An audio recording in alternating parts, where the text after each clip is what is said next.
Asia কাপের প্রথম ম্যাচেই হংকংকে 7 উইকেটে রীতিমতো উড়িয়ে দিয়ে শুভ সূচনা করেছে বাংলাদেশের টাইগার বাহিনী। প্রথম ম্যাচ টস জয় তো ম্যাচ জয়, যেন বিষয়টা এমন হয়েছে টসে জিতে তাই বাংলাদেশ হংকংকে ব্যাটিংয়ের আমন্ত্রণ জানায়। কিন্তু ব্যাটিংয়ে নেমে হংকং যেন বাংলাদেশি বোলার মোস্তাফিজ তাসকিন থেকে শুরু করে তানজিম হাসান সাকিব এদের বোলিং দুর্নীতিতে চারদিকে যেন অন্ধকার দেখছিল।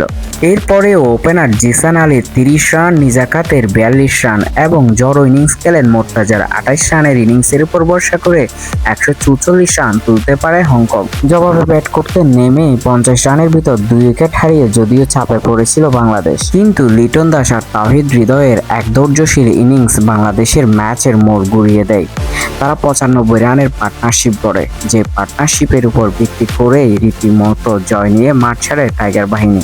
লিটন দাস করেন 59 রান আর তাওহিদ হৃদয় করেন 35 রান। বাংলাদেশের হয়ে 2টি করে উইকেট নিয়েছেন তাসকিন আহমেদ, তানজিদ হাসান সাকিব আর রিশাদ হোসাইন। অন্যদিকে হংকংয়ের হয়ে 2টি উইকেট নেন আতিক ইকবাল।